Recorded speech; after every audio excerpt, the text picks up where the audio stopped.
Sindh TV network ऐं रांदियुनि जे वज़ारत जे गॾियल सहकार सां सिंध जी तारीख़ी ऐं सक़ाफ़ती रांदि शेरे सिंध जे हवाले सां शहीद बेनज़ीर आबाद डिवीज़न जे टिनी ज़िलनि शहीद बेनज़ीर आबाद, सांगड़ ऐं नौशारो फिरोज़ जे शेरे सिंध मल मुक़ाबला नवाबशाह जे बिलावल स्पोर्ट्स स्टेडियम में सुबुह खां वठी सिज लथे ताईं जारी रहिया, जॾहिं त हिन प्रोग्राम जी शुरूआति हवा में फूकणा छॾे कई वई।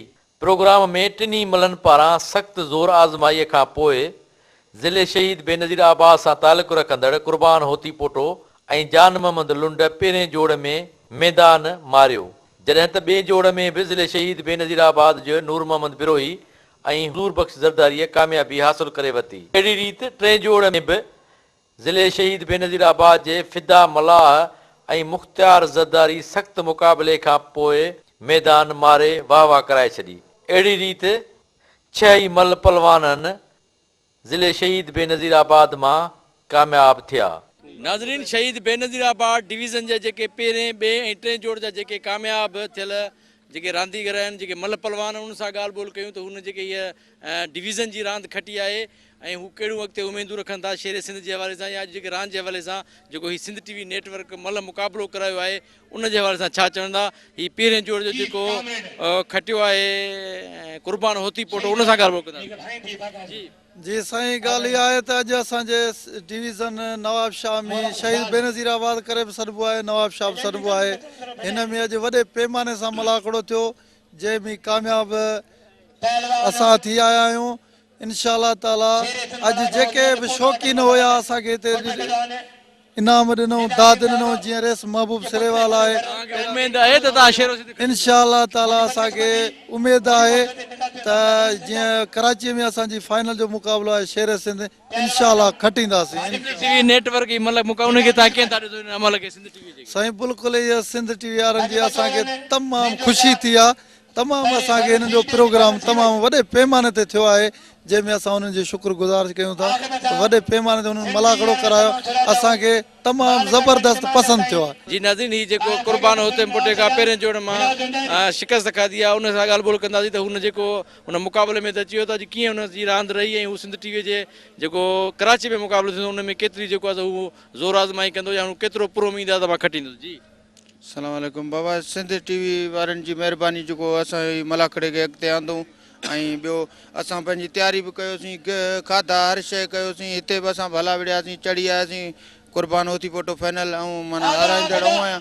वरी कराची बि उमेद अलाह में अलाह कंदो असां खटींदासीं, तयारी फुल कंदासीं, उमेद आहे त खटींदासीं। तव्हां कहिड़े जोड़ में विड़ियो? पहिरें जोड़ में बा शहीद बेनज़ीर आबाद डिवीज़न जेके ॿिए जोड़ जो मुक़ाबिलो उहो हज़ूर बख़्श ज़रदारी जेको आहे हीउ मुक़ाबिलो खटियो आहे उन सां ॻाल्हि ॿोल कंदासीं त हुन हीउ जेको मुक़ाबिलो खटियल आहे कहिड़ी तयारी कई हुई ऐं अॻिते जेको शेर सिंध मुक़ाबिलो उन असां केतिरो पूरो उमेद आहिनि। जी शेर सिंध जे मुक़ाबले में अॻिते कराची में असां तयारी पंहिंजी कंदासूं, के खाईंदासूं, पंहिंजी तयारी करे अॻिते मुक़ाबिला इंशा अल्लाह ताला असां कंदासूं।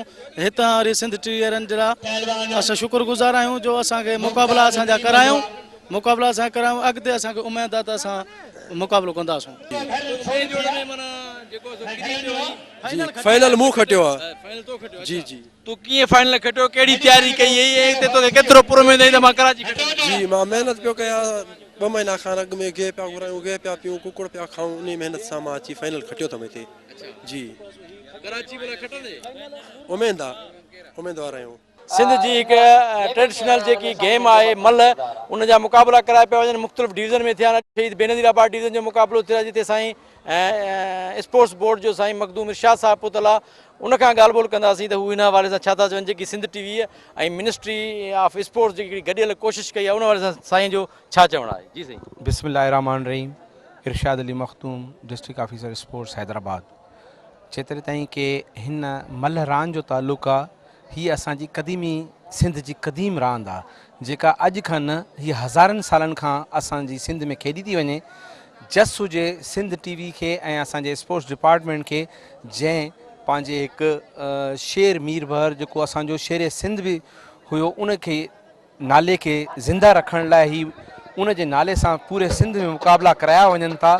इहो सिंध टीवी वारनि खे जस वञे थो ऐं साण साण स्पोर्ट्स डिपार्टमेंट वारनि खे बि जस हुजे जो उन्हनि इन रांदि खे हथी वठाइण लाइ जैकबाबाद खां वठी कराची ताईं हर डिवीज़न में ये मुक़ाबला कराइनि पिया। असां लाइ वॾी ख़ुशी जी ॻाल्हि आहे त शेर सिंध हिकिड़ो त हो ई असांजे शेर सिंध नवाब शाह जो, इहो बि फ़ख्र जी ॻाल्हि आहे असां लाइ। ऐं सिंध टीवी खे असां सलाम था पेश कयूं।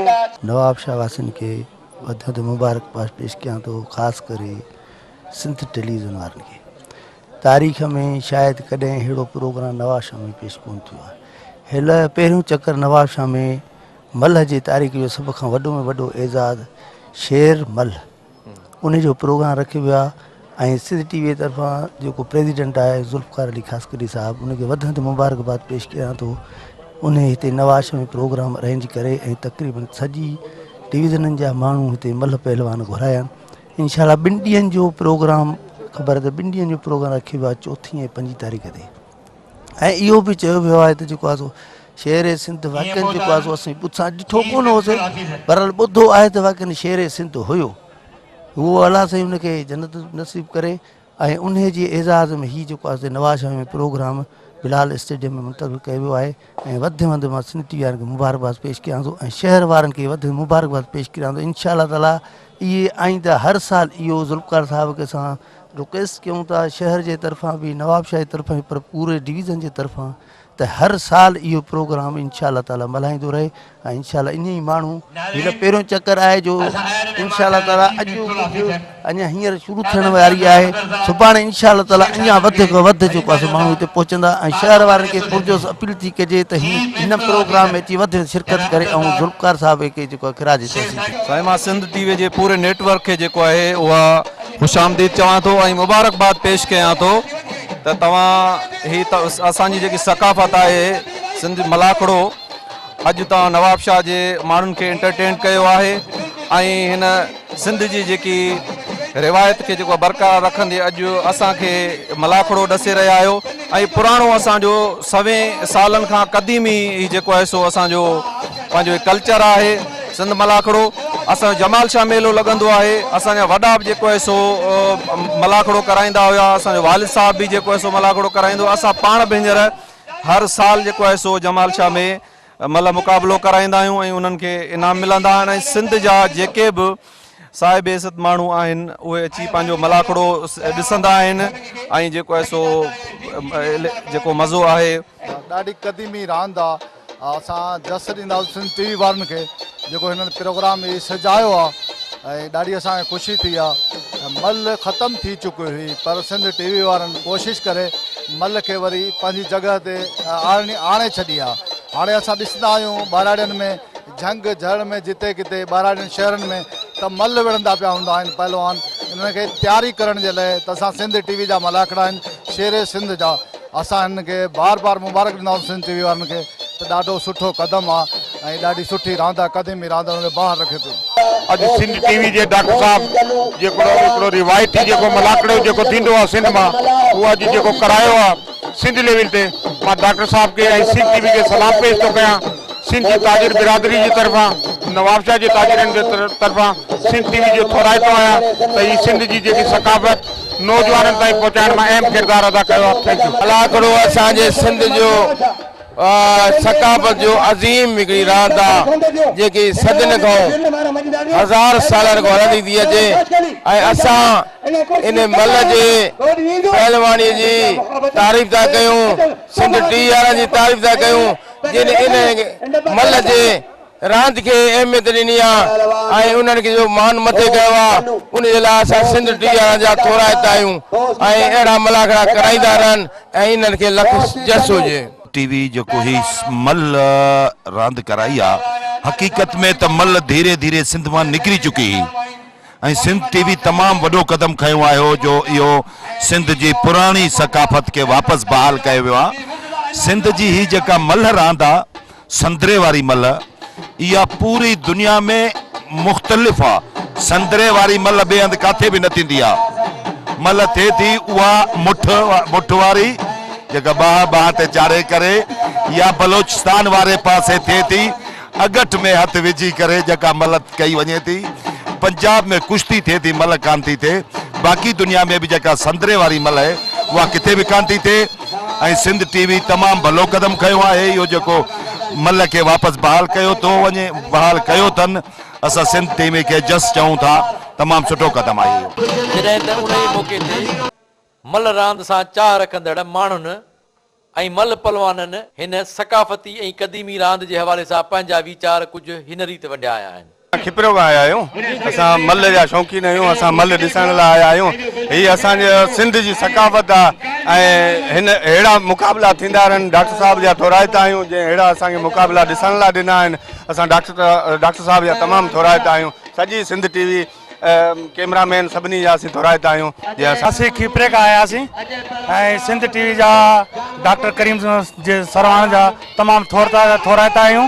ऐं सिंध जी सकाफ़त, पुराणी सकाफ़त जेका जो उजागर थी आहे, ॾाढी दिलि ख़ुशि थी आहे असांजी सॼे सिंध में। साढ़े कबड्डी होंदी है, बड़े शौक नाल वेखण जाईदा, पर इत्थे माइटरां दे कोल ब्याह खाण आया, पता पिया नवाबशाह च स्पेशल इत्थे मलाखड़ा हो रहा है। बड़ा शौक सी मलाखड़ा वेखण दा, जिंदगी च पहली बारी इत्थे जवानां नूं लड़दे वेख्या। बाकी एक चीज़ दी दिलों खुशी भी हुई है। पहिरियां सिंध टीवी वारनि खे मुबारकबाद ॾींदासीं जेको अॼु असांजे शहर नवाबशाह में डिस्ट्रिक्ट शहीद बेनज़ीराबाद में मल जो प्रोग्राम करायो अथनि। ऐं इहा अॻे मल इहा कॾहिं मेलनि में थींदी आहे, हाणे सिंध टीवी वारा या जसल आहिनि जो इहे शहीद बेनज़ीराबाद में मल जो प्रोग्राम कया अथनि। तमामु असांखे सुठो लॻो आहे। सिंध टीवी वारनि जा निहायत शुक्रगुज़ार आहियूं। हीअ जेका सिंध जी सकाफ़त हुई इन्हनि ख़तमु करे छॾी। सिंध टीवी वारनि इन ॻाल्हि खे वरितो आहे, हुननि जी वॾी महिरबानी। इन्हनि जी हिमत अफ़ज़ाई करे वञे पहलवाननि जी। ग़रीबनि वीचारा हिन बाल रांदि आहे, ॿियनि रांदियुनि खे आहे तरजीह, हिन सिंध जी रांदि आहे, हिन जी हिमत अफ़ज़ाई कजे। मल ॾिसण आया आहियूं, असांखे मल ॾाढी पसंदि आई आहे। असां हिते मल ॾिसण ईंदा आहियूं। बैट बॉल ॾिठो आहे, असां बैट बॉल ॾिसंदा आहियूं। अॼु असां मल पिया ॾिसूं, वॾी मज़ेदार आहे, मज़ो आहे ॾाढो। शुक्रगुज़ार आहियूं मोहम्मद रांदि वारे वज़ीर, वधि में वधि शुक्रगुज़ार आहियूं। अहिड़ो मौक़ो कॾहिं बि न मिलियो आहे। जी मां उस्ताद शेर जो शागिर्द आहियां, पर साईं जन खे जस हुजे जो अहिड़ा मलाखड़ा कराए असांजो मान मथां कयो अथई। सिंध टीवी वारनि जो असांजे मान मथे कयो अथनि ऐं अलाह कंदो ख़ुशि हूंदा ऐं अॻिते बि असांजी अहिड़ी सार हलंदा, असांजी मल अलाए किथे पहुचंदी पोइ। भई अॻे त असां ॼण पिया मुसाफ़िर पिया घुमंदा हुआसीं, हिनमहिल असां वॾे हिकिड़े पैमाने ते असांजी मल वई आहे। ऐं सिंध टीवी वारनि वॾा असां थोराइता आहियूं, महिरबानी असांखे कई अथनि। अॻिते लाइ बि हुननि खे असांजी आहे त असां ते वॾी महिरबानी थींदियूं। साईं असांखे वॾी ख़ुशी आहे। मां डिस्ट्रिक्ट बेनज़ीराबाद शहीद जो सदर आहियां मल एसोसिएशन जो। असांजी वॾी ख़ुशी आहे। असांजे सिंध टीवी वारनि मथे कयो आहे, असांजे मथे मीडिया जी ॻाल्हि पहुचायूं। असांजी मोहम्मद बश्क महर मिनिस्टर आहे रांदियुनि जो, उन वॾी हथी वठराई। इनशा अल्लाह ताला असां जेके मल पुराणा आहियूं उन्हनि खे कोच वज़ीफ़ा पका कयो वेंदो, पघारूं ॾींदो ऐं असांजे लाइ भलो थियो आहे। असांजी वॾी ख़ुशी। सिंध टीवी वारनि जी खे जस आहे जंहिं असां अबोजन पहलवाननि खे मथे आंदो ऐं अलाह कंदो इहे बि ख़ुशि हूंदा। असांजी सकाफ़त खे ज़िंदा रखियो अथनि, अलाह उन्हनि खे आबाद करे। साईं भालो मुक़ाबिलो इहो थींदो थिए पियो जेको इहो असांजे लाइ सिंध टीवी वारनि कयो आहे, सो अहिड़ो ॿिए कंहिं कोन कयो असांजे लाइ। असां उन्हनि जा शुक्रगुज़ार आहियूं। भाला मुक़ाबिला आहिनि, असांजा मल वरी पहलवानी अञा वधंदी, सुठा मल विढ़ंदा ऐं सुठी ॻाल्हि आहे। टीवियुनि में प्रोग्राम ई हो। असां सिंध टीवी वारनि जा शुक्रगुज़ार आहियूं जेको असांजा एतिरो मुक़ाबिला असांजा कराया अथनि, असांजा टीवियुनि ते प्रोग्राम ई हुओ। असां उन्हनि जा शुक्रगुज़ार आहियूं। साईं सिंध टीवी वारनि तमामु हिकिड़ो बहितरीनु प्रोग्राम कयो आहे ऐं तमामु असांजे मल पहलवानीअ खे वॾी हथी ॾिनी अथनि। ऐं सिंध स्पोर्ट वारनि जी बि महिरबानी आहे जिन पिया असांखे माना अॻिते घणो असां क़ुर्बानी ॾिनी आहे। मिनिस्टर साहिब या सेक्रेटरी साहिब ऐं इनशाला असां हिन मुक़ाबिलो करे ऐं तमामु असांजी डिवीज़न जो सुठा मुक़ाबिला करे ऐं तव्हांखे ॾेखारींदासीं। नाज़रीन, शहीद बेनज़ीराबाद डिवीज़न जा जेके मल मुक़ाबिला सांगड़ नौशरो फिरोज़ ऐं शहीद बेनज़ीराबाद जे टिनी मल पहलवान जी ज़ोर आज़माई कई। उनमें मुख़्तलिफ़ मल पहलवाननि हिक ॿिए खे दसे जेके आख़िरी जेके मुक़ाबिला खटिया आहिनि उहे पहिरें जोड़ में बि ज़िले नवाबशाह जो कुर्बान होती पुट जेको आहे सो जान मोहम्मद लुंड खे मल दसे मुक़ाबिलो खटियो, जॾहिं त ॿिए जोड़ जे नूर मोहम्मद बिरोही जेको आहे सो हज़ूर बख्श ज़रदारी खे जेको आहे सो मल दसे उन ॿियो जोड़ जो जेको पहिरें नंबर ते आयो आहे। जॾहिं त टें जोड़ में बि नवाबशाह ज़िले जो तालुक रखंदड़ फिदा हुसैन मल्ला इमदाद हुसैन मल्ला जे ॿिन्ही भाइरनि जेको आहे उहा मल खटी आहे। अहिड़ी रीति जेके आहिनि से मल मुक़ाबला जेके आहिनि से पंहिंजे पुॼाणी ते पहुता। अॼु सॼो ॾींहुं जेको आहे हिते मेलो मतल हुयो। हज़ारनि जे तइदाद में हिते मासूम ॿार पोड़ा पका या मल सां चाह रखंदड़ सिर्फ़ु शहीद बेनज़ीर आबाद डिवीज़न जा न पर बदीन ख़ैरपुर दादू ऐं ॿियनि डिस्ट्रिक्ट मां माण्हू हिते पहुता ऐं हुनजो चवणु हुयो त सिंध टीवी नेटवर्क ही जेको स्टेप खयो आहे, ही जेको क़दम खयो आहे, जेकी सिंध जी क़दीमी ऐं तारीख़ी रांदि हुई मल उहा जेके असां पोइते हुई पर सिंध टीवी हुनखे उजागर कयो आहे। असां सिंध टीवी जा थोरात आहियूं। जॾहिं त अॼु सॼो ॾींहुं जेको आहे सिक्योरिटी जा इंतज़ाम सख़्तु कया विया, पुलिस तरफ़ां सिक्योरिटी जेको आहे मुख़्तलिफ़ हंधनि ते कई वई, वॉक थ्रू गेट्स लॻाया विया हुआ। त अहिड़ी रीति मुख़्तलिफ़ माण्हुनि तरफ़ां बि हिन ग्राउंड में सकाफ़त जे हवाले सां मल पलवान जे हवाले सां जेके आहिनि बैनर लॻाया विया। अहिड़ी रीति ही जेको आहे मल मुक़ाबिलो ज़िला नवाबशाह जे टिनी मल पलवाननि पहिरियों ॿियो टियों जोड़ खटे डिवीज़न मारी आहे। कैमरामैन रफ़ाक़त ताराई सां गॾु ज़ुल्फ़कार ख़ासकेली सिंध टीवी न्यूज़ नवाबशाह।